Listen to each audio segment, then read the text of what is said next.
Likili avec Gunshot, vous êtes toujours dans Fallait pas nous former, il est 18h17, l'heure d'accueillir nos invités du soir. Ce soir, on reçoit l'ASBL AB Sésame avec son président Philippe Gérard et puis sa coordinatrice pédagogique, j'ai du mal avec ce mot, Elke Avons.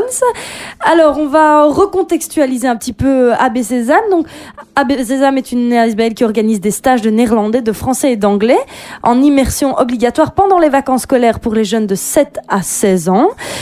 Ainsi que des excursions linguistiques pour les écoles secondaires. Est-ce bien ça ? Tout à fait. C'est tout à fait ça. Alors, donc, Philippe, AB Sésame, ça a commencé comment et quand ? Donc, en fait, je suis j'étais professeur de français. Petit à petit, je suis devenu professeur de français langue étrangère, maintenant, un peu comme professeur de langue, au fond. Et donc, j'ai travaillé pendant environ une quinzaine, un peu plus de 15 ans, chez les Flamands, et j'ai vu les pratiques qu'ils avaient en Flandre. Et je me suis étonné, que c'était pas tout à fait nos pratiques en Wallonie. Donc je me suis dit, je vais créer une ASBL qui est un peu similaire, qui ressemble, c'est la sœur au fond de cette ASBL flamande. Et donc avec elle, il y a 7 ans, nous avons créé AB Sésame. Et c'est une merveilleuse aventure, donc avec maintenant pratiquement 400 élèves, donc en anglais, en néerlandais et en français, puisque nous offrons également des stages de langue à Saint-Hubert pour les Flamands, ce qui, j'ai envie de dire, un petit label de qualité, quoi. Alors, des organisations qui organisent des immersions en langue, il y en a quand même quelques-unes. C'est quoi la particularité de la vôtre ? Notre particularité, c'est de vraiment veiller à l'encadrement. Nous avons déjà fait des stages avec pratiquement un adulte pour 2 jeunes. Alors pourquoi l'encadrement ? Parce qu'évidemment, il faut veiller à ce que les jeunes ne puissent pas parler leur langue maternelle. Donc il faut tout le temps qu'il y ait les amateurs près d'eux. Et bon, évidemment, être avec les jeunes tout le temps, c'est épuisant. Donc nous avons une équipe de professeurs, une équipe de moniteurs, et avec tout un encadrement aussi, un directeur, un économe, un assistant didactique qui aide les professeurs et un responsable d'animation qui aide les moniteurs.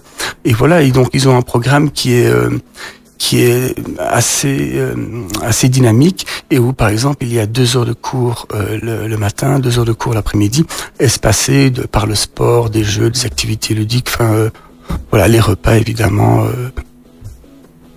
Est-ce qu'il y a un type de public particulier ? Est-ce que vous remarquez, une population qui est plutôt la même d'année en année ? Non, je l'ai pas. Enfin, oui, les gens reviennent, évidemment. On a pratiquement un retour de, j'ose même pas citer le chiffre, donc 80%, donc bien, parce qu'ils se rendent compte que ça va très très vite. On apprend très vite une langue. Je sais qu'en ligne dire ça, c'est un peu choquant, mais pratiquement en 3 stages de 12 jours, ils sont bilingues. Alors, c'est quoi être bilingue pour moi ? C'est comme moi, je ne parlais pas néerlandais, il faut le savoir. Quand je travaillais en Flandre, en fait, je suis professeur de français, donc, et c'est justement parce que j'ai envie de le faire d'abord pour moi, que j'ai créé cette ASBL. Et donc, l'idée, c'est d'acquérir des réflexes dans la langue. Et effectivement, l'élève, en 3 fois 12 jours, acquiert des réflexes. Comme disait une monitrice qui elle était bilingue dans mon stage en français, au fond, ici, on apprend à parler la langue de tous les jours, quoi. Et c'est d'abord ça qui est essentiel. Et être bilingue, donc, si je peux dire ça comme ça, au fond, c'est si moi, maintenant, je vais en Flandre, je parle flamand. Voilà. Ça me viendrait pas à l'idée de parler français à un flamand. Ce qui fait des petites joutes assez amusantes, parce que eux veulent me parler français, par contre. Alors, vous êtes prof de français à la base, vous le disiez tout à l'heure, vous donnez cours de français, donc, chez nos voisins, nos compatriotes. Je vais me retourner vers Elke. Elke, c'est un petit accent néerlandophone quand même, hein. Est-ce que ça veut dire que vous mettez l'accent à ce que ce soit ce qu'on appelle des native speakers qui donnent cours aux jeunes ou pas du tout? Ça peut être des francophones qui parlent super bien néerlandais. La plus grande majorité des personnes qui travaillent en stage sont effectivement des natifs. Maintenant, il nous arrive d'avoir des personnes qui sont parfaitement bilingues et qui peuvent tout à fait fonctionner dans un stage de néerlandais, par exemple, en tant que francophone. Donc, d'ailleurs, moi-même, je vais aussi dans les stages de français. Donc. Au niveau infrastructure, comment ça se passe ? Il y a différents lieux, vous êtes accueillis dans des écoles, parce qu'ils sont là en résidence, en fait, les jeunes, hein. Oui. Oui, tout à fait. Ce sont des internats en fait que nous louons, donc on en a 2 à Genk et un à Saint-Hubert. Voilà, donc des bâtiments scolaires où on a une importante infrastructure sportive, où on a des locaux de classe, où tout le monde a sa propre chambre. On est assez bien installé, quoi. Et le fait que nous soyons à Genk, en anglais et néerlandais, c'est vraiment le pur hasard. Hein. Les 2 bâtiments sont espacés de moins d'1 kilomètre. Ouais. Alors, oui, tu voulais dire quelque question. chose. Donc le public cible, ce sont les jeunes de 7 à 16 ans. Et comment est-ce que tout ça s'organise dans un grand bâtiment? Est-ce qu'il y a des méthodes différentes pour les plus jeunes et pour les plus âgés? Est-ce que c'est les mêmes méthodes ou pas? Une petite précision, en fait, ils ne sont pas tous en même temps. Hein, non, les 7 ans, en fait, on les accueille à la mer, ça c'est un stage de Toussaint. Non, là, en fait, nous avons des 11-16 ans, en fait. Ah oui, d'accord. Donc les plus jeunes, c'est uniquement durant les vacances stage de Toussaint, ouais, alors. Ouais, exactement. D'accord. Et ces jeunes mordent directement à l'hameçon. Ce sont généralement eux qui viennent spontanément, de leur plein gré, ou il y a généralement des parents derrière qui essayent un peu de les pousser. Il y a vraiment... nous avons une grande part... l'année passée, à Pâques, sur je crois qu'on avait 50 élèves, un seul avait été obligé par ses parents, un seul. Et tous les autres, c'était assez impressionnant, donc ils étaient déjà venus. D'accord. Voilà, donc il a quand même la machine a pris. Enfin, je veux dire, il a quand même avancé, progressé. Même s'il était obligé, j'imagine qu'il. Les jeunes mordent très très vite à l'hameçon parce que, comme vous disiez, parce qu'ils se rendent compte qu'ils sont capables de parler en fait. Au bout de 2 jours, évidemment quand ils arrivent, je crois que c'est la première chose sur laquelle on travaille, c'est oser parler. Et une fois qu'ils se rendent compte, de toute façon, je suis obligé, j'ai pas le choix. Et alors comme ce sont des actions qui sont naturelles, quoi, passe-moi la soupe, des choses pareilles, et bien donc ça va très très vite et effectivement, pardon, au bout de 3 jours, ils se lâchent et au bout de 2 semaines, ils pleurent, mais pas pour la même raison qu'au début. Hein, ils veulent rester, en fait. Ils veulent rester, exactement. Alors, c'est quoi un programme type d'un élève, qui intègre vos stages? Parce que j'imagine ils font de l'anglais, du néerlandais, du français, un peu de grammaire, un peu de lecture, un peu de compréhension à l'audition, mais il n'y a pas que ça. Je vais vous dire un secret. Quoi donc? Si ça ne tenait qu'à moi, je ne ferais même plus de grammaire, personnellement. Voilà. J'en fais parce que les parents souvent veulent voir des cahiers, etc. Et ça les rassure, ils se disent tu as travaillé. Mais vraiment, on axe vraiment très très fortement sur la communication. Mais bon, réfléchissez, voyez vos enfants, on fait pas de grammaire avant la première, deuxième, troisième primaire, quoi. Donc, ou très peu en tous les cas. Et pourtant, mon fils, il a 8 ans, il commence à voir le sujet, et il parle parfaitement français et néerlandais. Donc, sans avoir jamais fait de grammaire. Et ils sont jamais tentés, un francophone qui est en immersion néerlandais, jamais tenté d'un moment revenir sur le français, parce que comme ce sont des activités plutôt ludiques que vous faites avec eux, il y a j'avais lu sur le site internet, il y a des activités créatives, il y a des jeux, etc. Il y a un moment où ça doit leur démanger, non? Non, ce qui se passe, c'est plutôt des réflexes au début. Oui, non, effectivement. Dans mon cas, c'est Yanné, puisque je suis en français, là. Mais sinon, non. Je suis même ému et impressionné. Je continue de l'être encore 8 ans plus tard, enfin même 20 ans plus tard. Parce ils en veulent, je sais pas expliquer. Enfin, c'est comme si tout à coup on leur donnait un outil. Il y a aussi peut-être le rapport qu'ils font avec un peu l'école où c'est pas toujours amusant. Où il y en a qui viennent évidemment parce qu'ils sont en échec et puis tout à coup, ils se mettent à parler, ils réussissent à l'école effectivement, parfois même très très bien. Et maintenant, ce qui se passe aussi actuellement, ce qui nous fait vraiment énormément plaisir, c'est que nous avons nos premiers bilingues qui veulent donc venir comme moniteurs maintenant. Et donc c'est vraiment génial. Maintenant on engage quand même pas mal. Et voilà, donc ça marche pas mal. Alors je voulais revenir, vous disiez tout à l'heure, il y a combien à peu près d'élèves par stage? C'était 50 que vous disiez? Au début, nous on a un peu imité la sœur flamande. Hein, ouais. Donc c'est vrai qu'on avait 60 d'élèves, puis on s'est rendu compte que c'était pas on pouvait faire mieux. Donc on a réduit le chiffre à 40 élèves de façon à ce que ce soit beaucoup plus humain et beaucoup plus dynamique, où chaque personne, il y a personne qui se sent abandonné ou quoi que ce soit là. C'est vraiment chacun est pris en charge. On a vraiment le temps avec l'encadrement qu'on a de le faire, quoi. D'où finalement les jeunes le sentent aussi ça. Oui. Et donc ils vont pas, entre guillemets, jouer avec nos pieds, quoi. Ils voient qu'on fait le mieux pour eux, donc ils veulent pas jouer avec nos pieds. Et non, ils sont très, très, très motivés. C'est un autre rapport qu'à l'école, hein, clairement. Oui, tout à fait. Il y a Tout à fait. moins ce rapport peut-être hiérarchique aussi, même si bon, j'imagine qu'ils vous respectent, Mais- etc. Mais J'essaye quand même de l'imposer un tout petit peu pendant les cours, donc c'est pas toujours évident d'ailleurs, hein, parce que comme un professeur me disait encore à Saint-Hubert, oui mais bon ici on a AB Sésame, on est là pour s'amuser, pour jouer. Je dis oui mais s'il te plaît, suis quand même les cours, hein, donc reste quand même si l'ambiance est là. Et c'est vrai qu'elle est là. Il y a des élèves d'ailleurs qui parfois ont un professeur super dynamique, sympa et tout, puis qui ont un professeur plus classique entre guillemets, ils viennent se plaindre de moi, ils me disent dites donc c'est pas normal, ici on est là pour s'amuser. Donc il y a vraiment un esprit, c'est une colonie de vacances. Hein. En fait pour tout dire, même à l'origine, la SBL flamande était même un mouvement scout en fait. Hein. C'est parti comme ça. C'est un mouvement scout, donc c'était des scouts flamands qui faisaient les hikes en France et qui un jour se sont dit on parle quand même pas mal, ils étaient gantois, on parle pas mal français, donc pourquoi ne pas essayer. Bon voilà. Et ils se sont rendus compte qu'après 15 jours, ils se débrouillaient beaucoup mieux. Et ils se sont dit tiens, si on mettait un peu des cours, et c'est comme ça que ça a démarré en fait. ça laisse bien présager de l'ambiance conviviale que ça dégage. Et c'est même essentiel. Je dis toujours, si on ne mettait pas une bonne ambiance, les jeunes nous diraient Philippe, on t'aime bien, mais on va quand même partir, là, parce que c'est pas possible, quoi. Donc il y a intérêt, c'est pas un choix, on doit s'occuper des jeunes, et à tous les niveaux, quoi. Au départ, tu voulais dire Non, quelque non, chose. je t'en prie, vas-y. Au départ, quand le jeune s'inscrit, comment ça se passe? Comment est-ce que vous formez les classes? Il y a une évaluation de leur niveau, parce que bon, malgré l'âge, tout le monde n'est pas au même niveau, au même âge et en même classe, donc.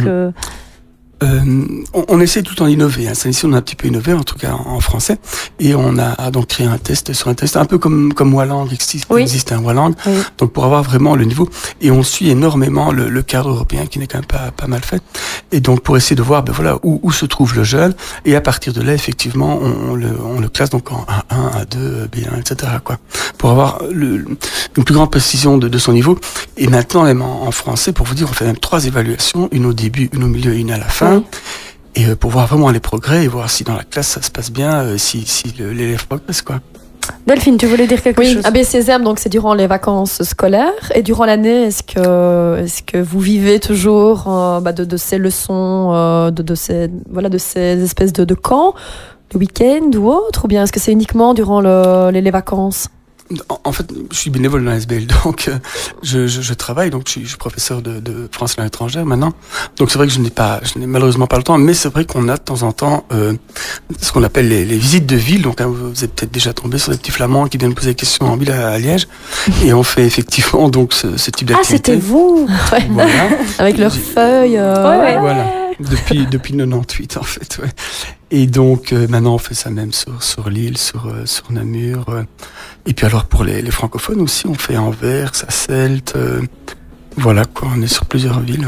Ouais. Donc oui, les vacances scolaires, c'est le camp. Exactement. Et durant l'année, c'est les visites culturelles, donc dans les 4 coins de Belgique. Tout à fait. Bien. On va faire une petite pause musicale et puis revenir sur le sujet, mais tout de suite, on va un peu se détendre les mâchoires aussi et écouter un bon petit Maroon 5 avec un titre que je n'arrive absolument pas à lire. Merci Neil. Maps. C'est un Maps. tout nouveau single qui vient de sortir il y a à peine quelques jours. Oui, c'est parfait. une exclusivité sur Equinox FM, le titre Maps. C'était donc Maroon 5, vous êtes toujours dans Fallait pas nous former. Et ce soir, nous recevons Philippe Gérard, président de la SBL AB Sésame, et Elke Avans, coordinatrice pédagogique. Et justement, la pédagogie, je voulais y revenir. J'ai vu sur le site internet immersion, amusement, confiance et correction. On va revenir à la pédagogie. Oui, tout à fait. Oui, tout commence déjà par la confiance. Hein. Comme Philippe le disait tout à l'heure, ce qui est vraiment essentiel, c'est de mettre les jeunes à l'aise pour ne pas qu'ils aient peur de faire des fautes. Oui, d'ailleurs, j'ai lu sur votre site, j'ai trouvé cette phrase absolument géniale. L'erreur n'est pas tolérée, elle est exigée. Oui, tout à fait. On le leur dit. Ils ont encore rigolé quand ils sont arrivés il y a quelques jours. Quand je leur ai dit, ici, vous devez faire des fautes. Et il y avait comme un soulagement incroyable dans le groupe. Oui, parce qu'ici, forcément, ils sont jugés. On les remercie pour l'effort qu'ils font. Quoi. On va pas faire attention aux fautes qu'ils font. Justement, c'est l'occasion de les corriger. Et c'est à ce moment-là qu'ils font des progrès. Donc, c'est là que la faute était intéressante, évidemment. Oui. Parce qu'il y a un système de... Ça devient même un réflexe, c'est fou, hein, parmi les animateurs linguistiques. Donc, quand je dis animateur linguistique, je parle des professeurs et des moniteurs qui ne forment qu'une équipe au fond, parce qu'il faut que ça arrive sur une colonie de vacances. Il ne s'agit pas de commencer à avoir des professeurs qui ne parlent jamais aux moniteurs, etc. C'est vraiment une seule équipe. Et donc, notre réflexe, c'est Donc, je peux même vous donner tous nos principes de comment on travaille, quoi. Hein. Donc, on doit être parmi les jeunes tout le temps, constamment. C'est une obligation, quoi. Hein. Il faut évidemment communiquer avec eux, parce qu'être avec eux seulement, ça sert à rien. Donc, les faire parler. Les corriger et puis alors les faire répéter. Et ce qui est extraordinaire, c'est que après 4-5 jours, mais on n'a même plus besoin de gens qui répètent, ils répètent eux-mêmes. Et alors même il y a le voisin qui répète la phrase qui est correcte. Ça se fait vraiment tout seul. Et je me suis rendu compte, parce que parfois je me dis, mais est-ce que je fais parler les élèves? Et puis je me rends compte qu'en fait je faisais tout le temps. C'était devenu un réflexe et de corriger et répéter, corriger, répéter. Ça peut être parfois un chaise, non, c'est une chaise, bon, simplement, quoi. C'est tout un travail qui est assez amusant. Il y a une question que je me posais, est-ce qu'il y a des différences et dans la façon, enfin là on l'a déjà abordé tout à l'heure dans la façon de vivre la pédagogie, de mettre en place la pédagogie, on avait dit plutôt non, mais des différences entre les stages anglais, français, néerlandais, des choses qui sont mises en place différemment, ou même le public, ou il y a des particularités? Basiques, des grandes différences, non. Maintenant, c'est vrai que quand moi je suis en français, je vais parfois en néerlandais, entre autres APAC, le niveau des flamands, évidemment, c'est pas le même, quoi. On doit moins se battre, je vais dire, au départ pour les faire parler. Pour les faire parler. Ça va plus vite, voilà. Voilà, il faut qu'on prenne exemple sur nos voisins flamands, il n'y a rien à faire. Il y a rien à faire. Ouais, ils ont la télévision qui est sous-titrée, c'est rien que ça. C'est clair. En termes de résultats, vous le disiez, d'abord on disait tout à l'heure qu'en général les jeunes reviennent volontiers d'une année à l'autre. En termes de résultats, quantitativement, vous avez une idée, vous suivez ça De résultats de résultats de... Est-ce que le jeune réussit à l'école plus facilement après ou... Oui. Oui, de manière générale, oui, et je vais dire même assez bien. Maintenant, je suis professeur de français. Si je veux vous mettre dedans avec une dictée, j'y arrive facilement. Donc, il y a le système, ça dépend du professeur en fait. Hein, bon, voilà, il y a toujours moyen de s'organiser. C'est la courbe de Gauss, quoi. C'est connu en pédagogie. Bon, voilà, vous prenez les meilleurs élèves de 3 classes, vous les mettez ensemble, et il y aura quand même encore des échecs. Donc, c'est le système, voilà. C'est le système, et là, c'est justement un système différent. Et c'est ça qu'on a envie de mettre en lumière aujourd'hui. Quelles sont les conditions d'accès pour avoir accès à ce stage les élèves, il y a des conditions d'accès particulières? Oui, donc, comme vous l'avez dit, entre 11 et 15 ans même, je ne dirais même pas 16 ans, parce que 16 ans, on accepte ceux qui sont déjà venus, en fait. Ah, ok. Donc, comme on ne connaît pas bien l'ado à ce moment-là, nous, on préfère nous rassurer, ne prendre que les 11-15. Et alors, quoi qu'on a parfois des 10 ans, les parents nous ont déjà menti sur l'âge de leur enfant, hein, en mettant des ça arrive. Oui. Mais ils connaissent leur enfant, hein. Je pense à une petite fille qui avait 10 ans, on ne le savait pas, elle nous l'a dit en stage, mais le papa savait très bien que sa fille avait un tel caractère que pas de problème. Et c'est vrai que ça a marché très bien, et la fille, maintenant, alors là, pour être bilingue, il n'y a pas de souci. Donc les conditions, on fait tout par internet. Hein, on travaille, on essaie vraiment d'être au top, je veux dire.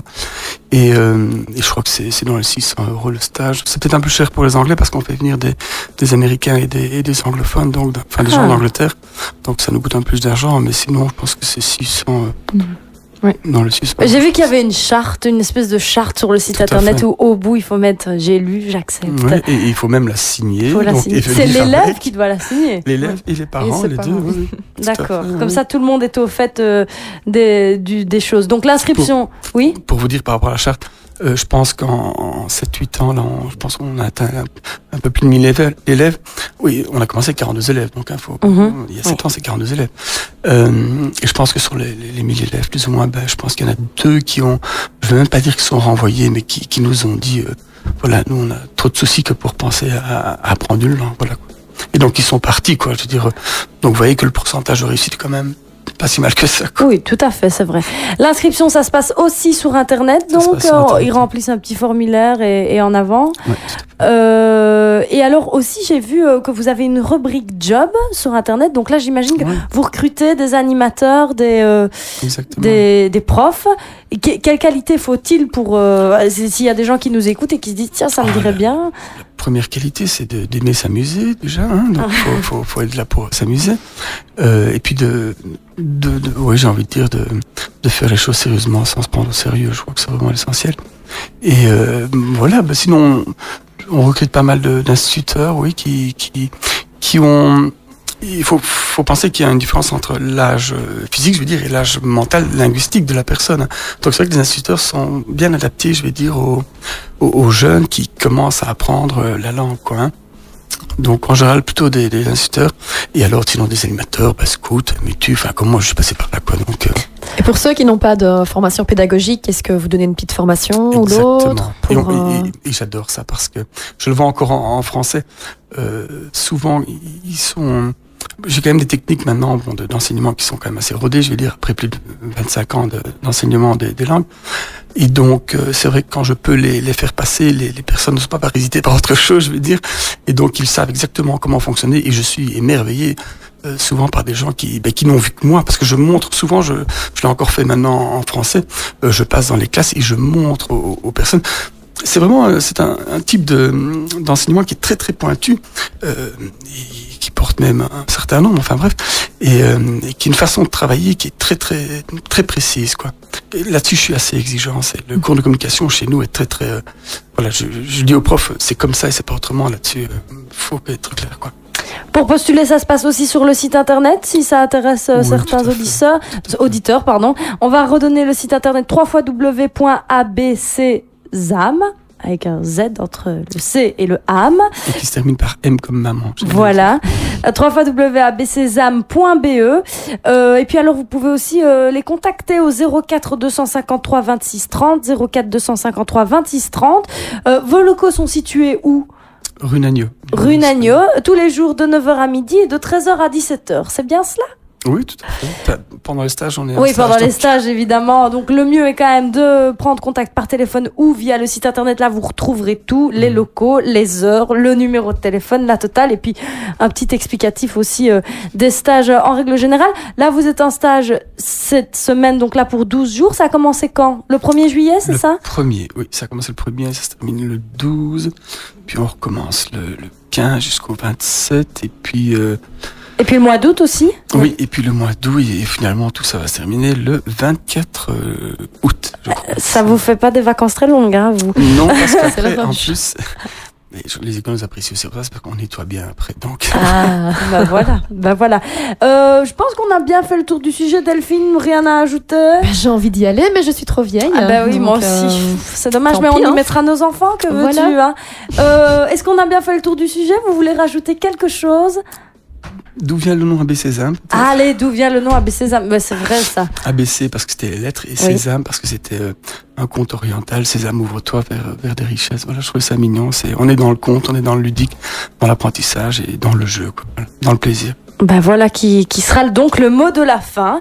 À 18h43, on va revenir à la musique avant de se retrouver et de se dire au revoir, pas définitivement mais presque, puisque Delphine et moi on part en vacances aussi, hein. Quand même. Allez, c'est parti. C'est Simple Plan qui arrive avec Marie-Mé et Jetlag. Merci.